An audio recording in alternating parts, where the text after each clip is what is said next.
वीतराग विज्ञानता, शिव स्वरूप शिवकार, नमः त्रियोग संहार के। वीतराग विज्ञान अर्थात विकार रहित ज्ञान स्वभाव सारभूत है। वो मंगल स्वरूप है और मंगलकारी है। मैं उसे मन वचन काय इन तीनों योगों को वश में करके नमस्कार करता हूं। 6 डाला परम मांगलिक ग्रंथ है। पंडित दौलत राम जी द्वारा यह लिखा गया है। 6 इसमें ढाल हैं। हम 5वीं ढाल का स्वाध्याय कर रहे थे। 5वीं ढाल में 12 अनुप्रेक्षाओं का वर्णन है। कल यहाँ पर छंद में बताया गया कि ये 12 भावनाओं का जो अधिकारी हैं चिंतन करने के, वो महामुनिराज हैं। और कौन से मुनिराज? जो बड़भागी हैं, महापुरुषार्थी हैं। अपने इस पुरुषार्थ से वह संसार, शरीर और भोगों से विरक्त होते हैं। उस संसार का भी चिंतन करते हैं, भोगों का भी और जो है शरीर का भी। और इनके स्वभाव को जान करके, संसार का स्वभाव, भोगों का स्वभाव और शरीर का स्वभाव, इन स्वभाव को जान करके वह अपने स्वभाव में स्थित हो जाते हैं। पर के स्वभाव को जान करके भी अपने स्वभाव में ठहरा जाता है। जब हम देखते हैं पर का स्वभाव ऐसा है और मेरा स्वभाव यह है, तो मैं पर के स्वभाव में क्यों फंसूं? इस बात को ध्यान रखना। संसार क्षणभंगुर है ऐसा जाना, भोग भी क्षणभंगुर है ऐसा जाना, और शरीर भी क्षणभंगुर है ऐसा जाना। मैं एक आत्मा हूँ और शाश्वत हूँ, इस बात को भी मैंने जाना। तो जो मैं शाश्वत हूँ, फिर मैं उसके सहारे क्यों न रहूँ, फिर मैं उसके आधार पे क्यों न रहूं, और मैं अपने में ही क्यों न रहूं, यह जाना। और यह जान करके मेरे अंदर वैराग्य की भावना भाई। अब संसार मेरे सामने है, अब भोग भी मेरे सामने हैं, और शरीर जो है मेरे साथ हर पल साथ में है। ये सब सामने और साथ होते हुए भी अब मैं इनका नहीं हूँ और ये मेरे नहीं हैं। यह जो भाव है, यह जो भावना है, यह हमारे लिए ध्यान के लिए दृढ़ता लाती है। ध्यान में दृढ़ता लाती है, चित्त को स्थिर रखती है, चंचलता को दूर करती है, और हमारी इस एकाग्रता से कर्मों की निर्जरा होने लगती है, गुणस्थान बढ़ने लगते हैं, और यहाँ तक कि इसके बल से केवलत्व की उत्पत्ति भी हो जाया करती है। ये अनुप्रेक्षा के लिए कल बताया था, माता के समान हैं। माता जैसे बच्चे को पैदा करती है, बच्चे में संस्कार पैदा करती है, बच्चे को धर्म सिखाती है, आदि बहुत कुछ माँ अपने बच्चे को करती है। तो इसी प्रकार से जो यह अनुप्रेक्षा है, वह भी हमारी आत्मा में वैराग्य उत्पन्न करती है, हमें वीतरागता उत्पन्न करती है हम में, और इसी प्रकार से हमें हमारे 10 धर्मों को पैदा करती है, हमारे अंदर यह एकाग्रता को पैदा करती है, सामायिक को पैदा करती है और मोक्ष को पैदा करती है। ऐसी अनुप्रेक्षा रूपी माता का हम परम उपकार समझें। तो किसके पास कौन सी माता है और किसको किस माता से लगाव है? संसार की माता मुझे शरीर को जन्म दे सकती है, मेरे शरीर को जन्म दे सकती है, थोड़ा बहुत धर्म को जन्म दे सकती है, लेकिन मोक्ष को नहीं दे सकती है। लेकिन अनुप्रेक्षा रूपी माता जो है, मेरे में मोक्ष पैदा कर सकती है। इसलिए हमें लगाव अनुप्रेक्षा रूपी माता से लगाना है, ठीक है ना। तो कितनी अनुप्रेक्षा बताई? 12 प्रकार की अनुप्रेक्षाएं हैं, और इस अनुप्रेक्षा के लिए आचार्यों ने कहा है कि ये माता के समान हैं, और ऐसी माता का हमें ध्यान करना चाहिए। अपनी माँ का ध्यान करें कि अनुप्रेक्षा रूपी माता का ध्यान करें, चिंतन करें। चिंतई शब्द दिया है, क्या दिया है? चिंते अनुप्रेक्षा भाई। भाई हे भव्य जीवो, हे मोक्षुओ, हे ज्ञानियों, चिंतई चिंतवन करो, चिंतवन करो। किसका चिंतन करो? अनुप्रेक्षा, अनुप्रेक्षा का चिंतन करो। क्या मिलेगा इससे? वैराग्य उपावन माई, चिंते अनुप्रेक्षा भाई। अरे इससे वैराग उत्पन्न होगा, इससे वीतराग भाव पैदा होगा। इसलिए ऐसी अनुप्रेक्षा भावनाओं को तुम बार बार क्या करो? चिंतन करो। ठीक है, तो ये बात यहाँ पर कही। अब जो ये अनुप्रेक्षा शब्द है, ये अनुप्रेक्षा शब्द क्या है, इसके बारे में थोड़ी सी शल्य चिकित्सा की जाना चाहिए। देखिए बोर्ड में यहाँ लिखा हुआ है अनुप्रेक्षा, ठीक है ना। अनुप्रेक्षा में कितने शब्द हैं? अनु प्लस प्रा प्लस इच्छा, इच्छा, इच्छा, ठीक है ना, इच्छा। तो अनुप्रा इच्छा।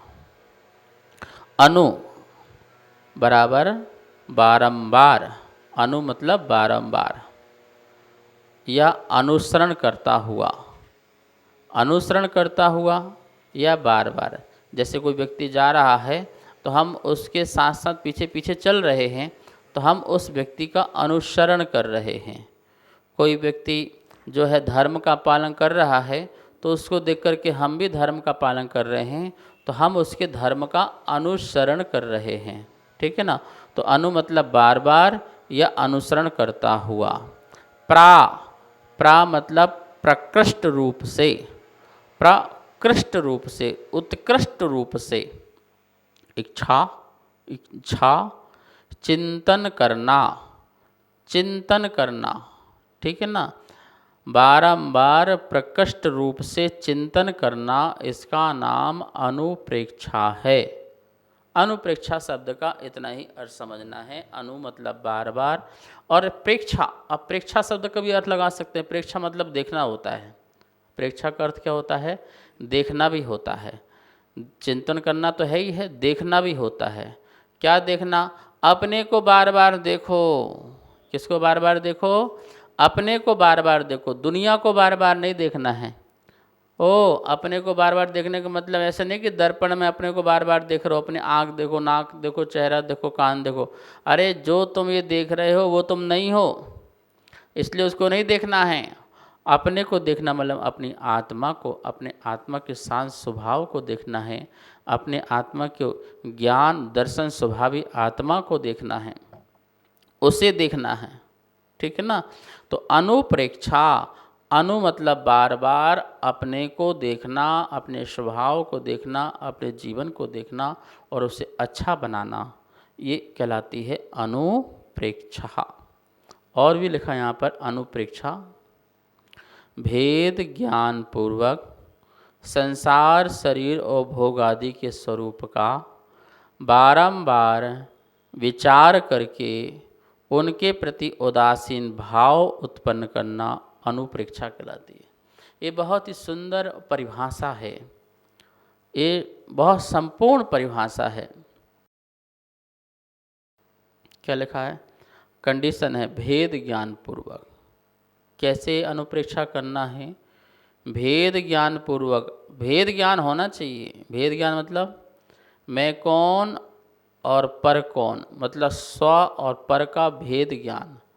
स्व पर का भेद ज्ञान तो होना ही चाहिए ना। आपके सामने जो सामान पड़ा हुआ है वो पर है कि स्व है? तो वो पर है। मकान पर है, पुत्र पर है, पति पर है, परिवार पर है, सब कुछ, पैसा, प्रशंसा, प्रसिद्धि सब पर हैं। तो ये पर हैं, ये क्या हैं? पर हैं। और स्व क्या है? आत्मा। मैं स्व हूँ और मुझे छोड़ के सब पर है। तो शरीर भी क्या है? पर है। संसार क्या है? पर है। ये भोग क्या है? पर है। सारा तीन लोक जो है वो पर है मेरे स्व के आगे। तो ऐसा भेद ज्ञान पूर्वक संसार, शरीर और भोग आदि के स्वरूप का, किसके स्वरूप का? भेद ज्ञान पूर्वक करोगे तो स्वरूप का करोगे, भेद ज्ञान पूर्वक करोगे तो संसार का स्वरूप क्या है? संसार का स्वरूप है, एक संसार जो है द्रव्य रूप है, एक भाव रूप है। द्रव्य संसार चार गतियां हैं, भाव संसार मेरे राग द्वेष मोह है, वो भाव संसार है। द्रव्य संसार में भ्रमण करूंगा तब भी मेरा मोक्ष नहीं होगा, और भाव संसार मेरा बना रहेगा तब भी मुझे मोक्ष की प्राप्ति नहीं होगी। इसलिए द्रव्य संसार भी मैं नहीं हूँ, और भाव संसार जो राग द्वेष मोह है वो भी मैं नहीं हूँ, मेरा सच्चा स्वभाव नहीं है वह। तो उनके स्वरूप को जान करके उन संसार से विरक्ति होना। और इसके बाद शरीर, ये जो शरीर दिख रहा है, काला गोरा, आँख नाक कान हाथ पैर बाल दांत जो भी हैं, ये पुद्गल का पिंड है। और इस पुद्गल के पिंड की ये शरीर पर्याय है, ये नौ कर्म है, ये जड़ है। इस शरीर का स्वरूप जान करके उससे भी विरक्ति करना, मैं शरीर नहीं हूँ। हम जीवन भर इस शरीर के चारों तरफ ही घूमते फिरते रहते हैं। जो भी करते हैं इस शरीर के लिए करते हैं, जो मेहनत करते हैं, जो पुरुषार्थ करते हैं, सब कुछ इस शरीर के लिए हम सारा अपना दाव लगा देते हैं। मतलब सारा जीवन समर्पित कर दिया शरीर के लिए, लेकिन फिर भी इस शरीर ने हमें साथ नहीं दिया और छोड़ करके चल दिया। हमें छोड़ना पड़ा इस शरीर को, क्योंकि शरीर ने जवाब दे दिया कि अब हमारा ये घर खाली करो, अब आप इसमें रहने के लायक नहीं हो, आपको हम अब यहाँ से हटाते हैं। जो जिंदगी भर जिसका हमने साथ दिया उसी ने हमको अंत में हटा दिया। आचार्य अमृतचंद स्वामी कहते हैं कि जो शाश्वत था उसको हमने ठुकरा दिया, और जो अशाश्वत था उसने हमें ठुकरा दिया। ना घर के रहे और ना घाट के रहे। हम शाश्वत थे, हमने अपना ध्यान नहीं दिया, और जो अशाश्वत था उसका हमने बहुत ध्यान दिया। तो क्या हुआ? हमने अपने शाश्वत को अपने अपने हाथों से उसे कुचल दिया, उसे ठुकरा दिया। और जो अशाश्वत था उसने कहा जब तूने अपने को ही ठुकरा दिया तो तू अपना ही नहीं रहा, तो तू मेरा कैसे रहेगा? तो मैं तुझे भी ठुकराता हूँ। तो अशाश्वत ने हमें ठुकरा दिया। तो इस प्रकार से ऐसा भेद ज्ञान पूर्वक शरीर के स्वरूप का चिंतन करना, बार बार चिंतन करना, जब तक अपनी आत्मा में स्थिरता ना आ जाए, जब जब अपने शरीर के प्रति परिणाम जाएं, जब जब राग जाए, जब जब द्वेष जाए, तब तब हमारा स्वरूप वहाँ पर आ जाना चाहिए, अनुप्रेक्षा वहाँ प्रकट हो जाना चाहिए। नहीं, मैं शरीर नहीं हूँ, शरीर मेरा नहीं है। मैं आँख नाक कान नहीं हूँ और आँख नाक कान मेरा नहीं है, ऐसा मुझे भान में आना चाहिए। ये काला गोरा जो भी ये शरीर है मैं नहीं हूँ, ये छोटा मोटा जो शरीर है वह मैं नहीं हूँ, लंबा बड़ा जो शरीर है वह मैं नहीं हूँ। ये जो है पुद्गल की पर्याय हैं, और पुद्गल की पर्याय मैं नहीं हो सकता और मेरा भी नहीं हो सकता। ऐसा शरीर संबंधी। फिर भोग, भोग तो समझ में आता ही आपको। भोग आदि, क्या लिखा है यहाँ पर? भोग आदि। भोग और उपभोग दो ही वस्तु संसार में हैं, भोग और उपभोग, जिन्हें आप एक बार ही उपयोग कर सकते हो, एक बार में एक बार ही उपयोग कर सकते हो, वो भोग कहलाती हैं। और जिन वस्तुओं का आप बार बार उपभोग कर सकते हो, भोग कर सकते हो, वो उपभोग कहलाती हैं। जैसे भोजन, तेल आदि जो हैं, इन्हें आप एक बार ही उपयोग कर सकते हो, उसको उसी वस्तु को दोबारा उपयोग नहीं कर सकते हो। लेकिन जो उपभोग है, मकान है, गाड़ी है, घोड़ा है, इन सब का आप उपभोग जो है बार बार कर सकते हो, इनका उपयोग बार बार कर सकते हो, उपभोग कहलाते हैं। ये भोग और उपभोग भी मुझे सुख नहीं देते हैं, ये भोग और उपभोग भी मेरे आनंद का कारण नहीं है।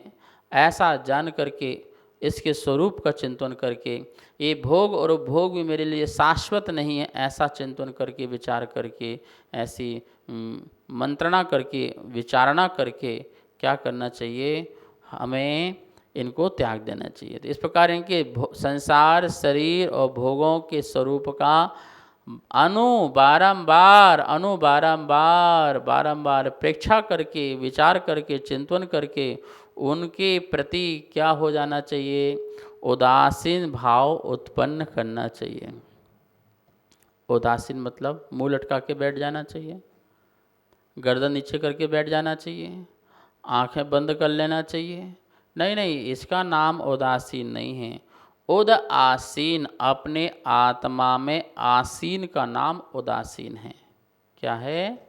उदासीन, उदास। अब हमें किसी प्रकार की संसार से आस नहीं है और अपने आत्मा में ही आस है, इसका नाम उदास। और उदासीन, अपने में ही उद्भव पैदा करो, अपने में ही जो पैदा की जाती है शांति आदि, क्षमा आदि, उसको प्रकट करो और उसी में ही आसीन रहो, उसी में ही स्थिर रहो, इसका नाम उदासीन। जगत से आप क्या है, परे हो जाओ और स्व में विराजमान हो जाओ, इसका नाम उदासीन है। तो इस प्रकार से ये इन भावनाओं का हमें इस प्रकार से चिंतन करना चाहिए। 12 भावना कौन कौन सी हैं, जरा यहाँ देखिए। 12 भावना: अनित्य भावना, आश्रण भावना, संसार भावना, एकत्व भावना, अन्यत्व भावना, असुचि भावना, आश्रव भावना, संवर भावना, निर्जरा भावना, लोक भावना, बोधि दुर्लभ भावना और धर्म भावना। कितनी हो गई? ये 12 प्रकार की भावना हो गई। याद रहेंगे आपको। इन्हीं की ही चर्चा पंडित दौलत राम जी आगे करेंगे। एक एक छंद में एक एक भावनाओं के बारे में बताएंगे और उन छंद को पढ़ करके हमें भी भेद ज्ञान पूर्वक जो है उनका चिंतन करना है। अनित्य भावना पहली है, आश्रण भावना दूसरी है, संसार भावना तीसरी है, एकत्व भावना चौथी है, अन्यत्व भावना पांचवी है, असुचि भावना छठवीं है। ये 6, इन 6 को अलग रखो और फिर अंत की जो 6 हैं वो अलग रखो। आश्रय भावना 7वीं, संवर भावना 8वीं, निर्जरा भावना 9वीं, लोक भावना 10वीं, बोधि दुर्लभ भावना 11वीं और धर्म भावना 12वीं। इस प्रकार से ये 12 भावना याद हो गए ना आपको? हाँ, याद करना है इसको। कल सब लोग इसको याद करेंगे और कल से फिर एक एक भावना के बारे में, इनके बारे में अपन विचार करेंगे, चिंतन करेंगे, समझेंगे। ठीक है, समय हो गया है। आओ माँ जनवाणी की स्तुति करते हैं। वाणी के ज्ञान ते सूझे लोकालोक, सो वाणी मस्तक नमो, सदा देत हूँ धोख, सदा देत हूँ धोख। इस कार्यक्रम के पुण्यार्जक थे श्री खंडेलवाल दिगंबर जैन मंदिर, राजा बाजार, कनॉट प्लेस, नई दिल्ली, एवं श्री खंडेलवाल दिगंबर जैन मंदिर, वैदवाड़ा, दिल्ली के अंतर्गत खंडेलवाल दिगंबर जैन पंचायत, दिल्ली। जिनेंद्र जैन नरपतिया अध्यक्ष, धीरज जैन कासलीवाल महामंत्री, विजय लोहाड़िया विक्की उपाध्यक्ष, गौरव पाटोदी मंत्री, विनोद पांड्या कोषाध्यक्ष।